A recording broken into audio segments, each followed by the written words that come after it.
Dans cette édition, nous nous rendrons à Nîmes où les transports de la ville roulent pour l'emploi avec l'affichage de CV dans les bus. Nous ferons un détour par les Pyrénées-Orientales où un Fab Lab, un atelier d'innovation ouvert à tous, vient d'être créé.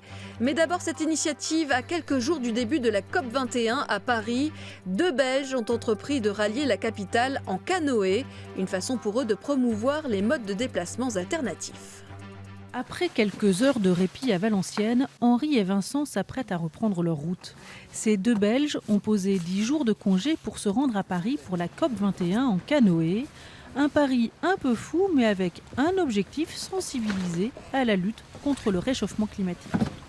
Chacun dans la vie de tous les jours peut entreprendre des déplacements d'une manière un petit peu plus écologique, voir comment on peut limiter l'usage de la voiture, prendre plus les transports en commun. Partis jeudi dernier de Belgique, ils ont pris beaucoup de retard. La météo et les vents leur sont défavorables. Et puis, il y a les nombreux passages d'écluses qui ralentissent leur progression.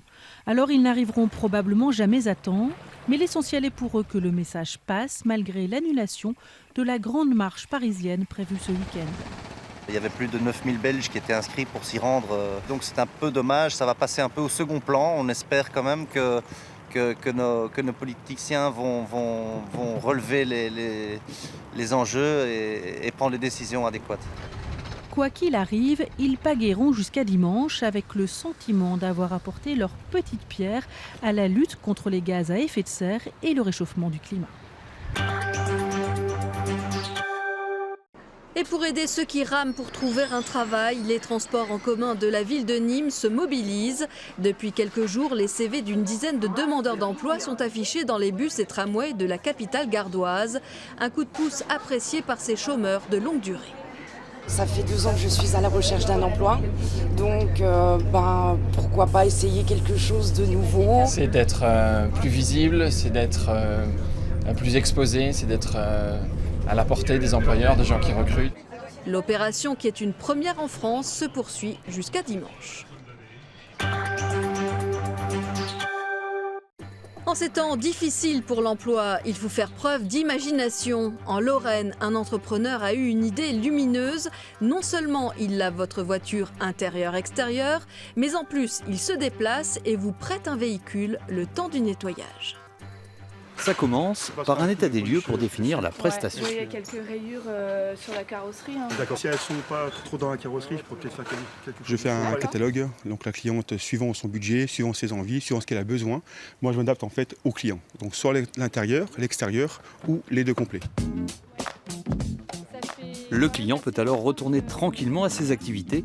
C'est ce qui a séduit cet automobiliste très occupé. La voiture est très sale. Ça fait des mois que je ne l'ai pas nettoyée.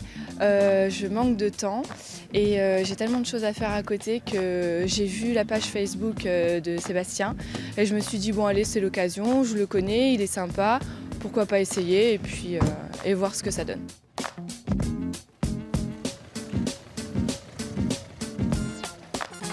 Il aspire, il frotte, il essuie, bref, il nettoie les voitures. Pourtant, ce n'était pas vraiment son métier. Comptable de formation, Sébastien a toujours voulu se lancer comme indépendant. Restait juste à trouver le domaine. Il y avait quand même pas mal de demandes, mais pas assez de personnes qui faisaient justement ce métier-là. Donc je me suis lancé et comme je lui proposais un service supplémentaire qui n'existait pas, pendant que le client travaille, je prends sa voiture, je lui prête une voiture de la société. Comme ça, lui, il n'est pas bloqué. Un nettoyage complet et écologique. Pour faire l'intérieur et l'extérieur d'une berline, Sébastien ne consomme qu'un tout petit demi-litre d'eau et il ne compte pas s'arrêter là. Mon premier projet, donc, ça a été de faire sans eau pour respecter l'environnement. Je me suis dirigé vers des produits qui respectaient l'environnement, mais j'aimerais passer aux produits éco-certifiés. Donc là, je suis en pour parler avec mon fournisseur justement pour passer en éco-certifié. Comme ça, je ferai donc du début à la fin, intérieur-extérieur, des produits 100% écologiques. Reste désormais à aller au-delà des particuliers et conquérir de nouveaux marchés, sans doute auprès des entreprises.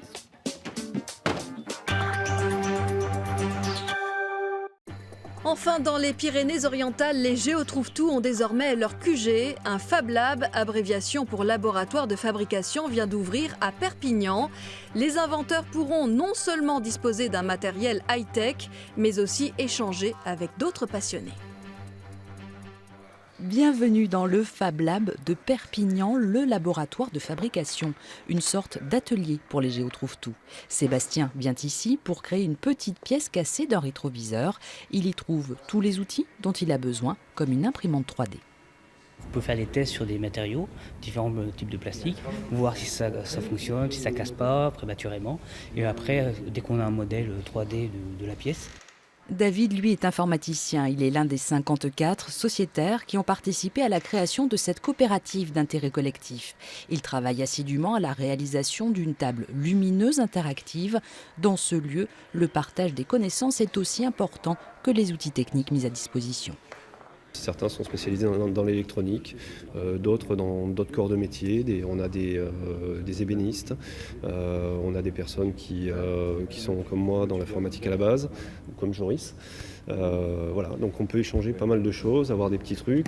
Des échanges qui lui permettront peut-être de finaliser un prototype avant sa mise sur le marché. Susciter l'innovation, la création, c'est l'une des principales missions de l'atelier. C'est ce qu'on appelle l'innovation ascendante. C'est l'innovation qui est propulsée par les utilisateurs qui ont des besoins, qui ne trouvent pas satisfaction sur le marché, donc ils vont eux-mêmes satisfaire leurs besoins en réalisant l'objet qui répond à leurs attentes. Et donc s'ils le font pour eux, ils pourraient le faire pour d'autres personnes. Donc potentiellement, pourquoi ne pas envisager la création d'entreprises, la création de valeur et la création d'emplois, ce qui favoriserait l'économie locale.